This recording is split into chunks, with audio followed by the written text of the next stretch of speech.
Hello, my name is McKenna Crosby, and I will be talking today about Paulo Freire, my educational giant. Alright, Paulo Regles Neves Freire was a Brazilian educator who was born on September 19th, 1921, in Recife, the capital of Pernambuco, an area in Brazil. Since he was born into a middle-class family who lived in an old medium-sized brick house, he grew and learned in poverty, hardships, but also comfort.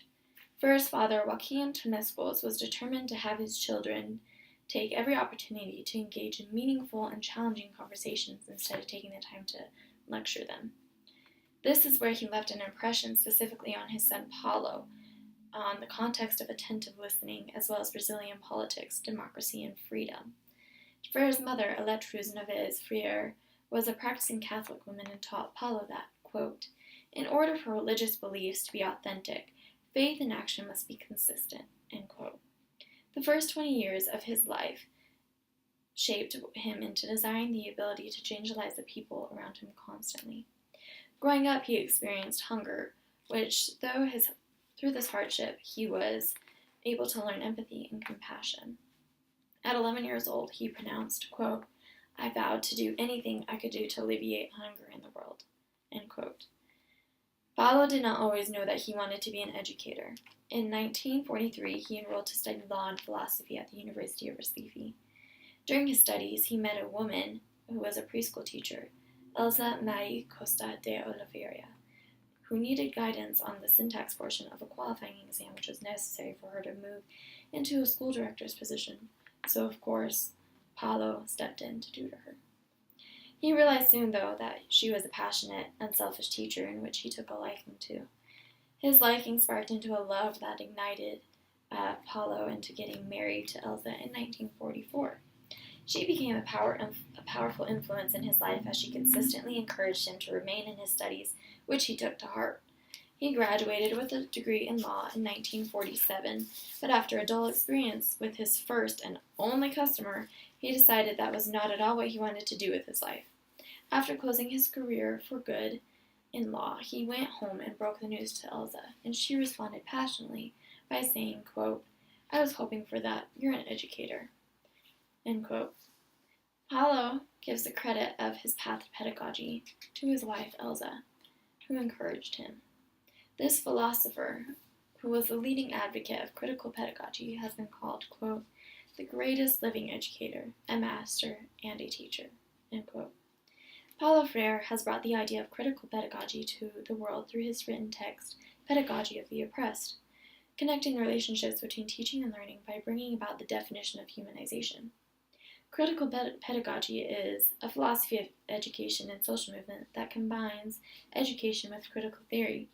Peter McLaren, a distinguished professor in critical studies, quoted, Freire was able to effectively recast, on a global basis, the link between education and a radical politics of historical struggle, a mission that he expanded into a lifetime project, end quote. Paulo Freire's idea of critical pedagogy is an updated version of John Dewey's theory of education. His updated version was called the theory of conscientization. Now, this conscientization is the process of developing a critical awareness of one's social reality through reflection and as well action. Paulo attributed his theory to an awakening of consciousness, saying that it leads to people organizing themselves to take action so as to change their social relations. Conscientization attracts those who believe that within participation of the masses, an idea for humanistic implications is applied, as well as the belief in the necessity of a rapid restricting society. The idea of humanistic implications can be found in Paulo Freire's ideals of humanizing the oppressed. Paulo recognized that education should allow the oppressed to regain their sense of humanity, but this could not be done without the recognition that one was oppressed.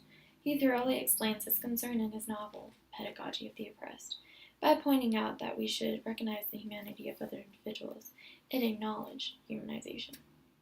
The problem, according to Freire, is that we cannot help someone become humanized if we do not have a complete understanding of what it is ourselves. Those who are oppressed, though, tend to not contain a desire to flee from their slave state because they do not wish to discover the unknown risk that they are taking. They feel incapable because they are used to not knowing responsibility and freedom. To resolve the state of oppression, quote, the oppressed must confront reality critically, simultaneously objectifying and acting upon that reality, precisely because it is not a true perception, end quote. The attempt to humanize is consequently a result from an oppressor attempting to dehumanize another individual. We know that by the very attempt to dehumanize the oppressed by the oppressor, that a certain kind of dehumanization is placed into the oppressor himself or herself. The definition of dehumanization in the dictionary is the loss of humanity of the oppressed group, but also the taking of humanity by the oppressor. Paulo Freire defined dehumanization as something, quote, which marks not only those whose humanity has been stolen, but also, though in a different sort of way, those who have stolen it, is a distortion of the vocation of becoming more fully human, end quote. Pedagogy is derived from the Latin term for instructing a child, but it means the method and practice of teaching, especially as an academic subject or theoretical concept. His view on education was meant to be lasting, and yes, even today his words have left a lasting impact on the world of education. His view on education has not only left a significant impact on education, but on the world itself. Paulo believed in liberation, which is the act of setting someone free, both for the oppressor and for those who are oppressed. We cannot be liberated, though, until we come to an understanding of our oppressed state. He believed that teaching should not be one person acting on another, but instead, people involved with learning together. Freire wanted students and teachers to be aware of what we need to learn together. His intellectual impact was that the world needed to learn actively from experience and not simply through banking education. Banking education is the effect of an educator stuffing the students' brains with too much education at once, which therefore leads to the educator simply making a deposit out of the educatee. The educatee doesn't really retain as much knowledge because they're not as involved.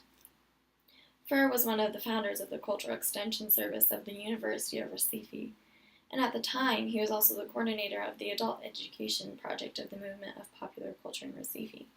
By being a part of this organization, he was able to apply his idea of banking education and to turn against it.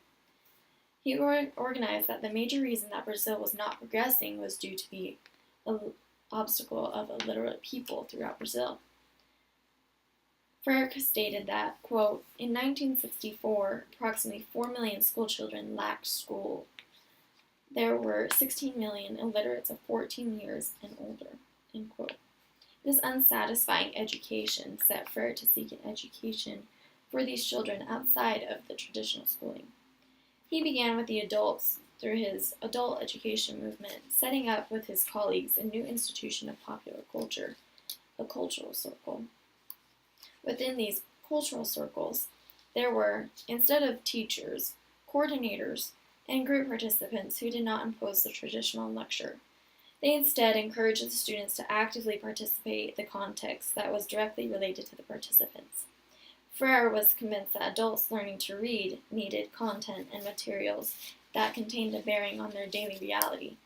These experiences are what enabled him to concentrate on his theory of conscientization, which developed a method of teaching literacy to adults.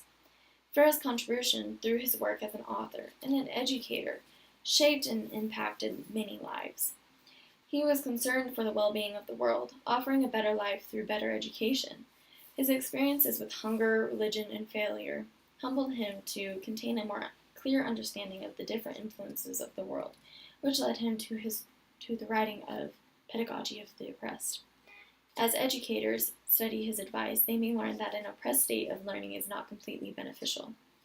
His humble experiences allow educators today to find new reasons not to stay neutral, because according to Paulo Freire, he said, quote, the educator has the duty of not being neutral, end quote. By remembering his words, we are bettering ourselves while creating a more educationally involved society throughout the world that learn more through their everyday lives than through textbooks. A passage in the Pedagogy of the Oppressed states, quote, education either functions as an instrument which is used to facilitate integration of the younger generation into the logic of the present system and bring about conformity, or it becomes the practice of freedom, the means by which men and women deal critically and creatively with reality and discover how to participate in the transformation of their world. End quote.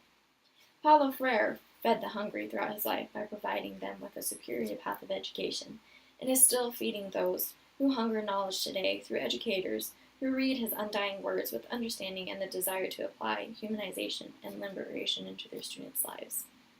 Paulo Freire had an amazing impact on the lives of those who educate and those who are receiving education, and I hope to be able to apply his words and to feed the hungry and to let his words be carried on. Thank you for listening, and I hope you enjoyed.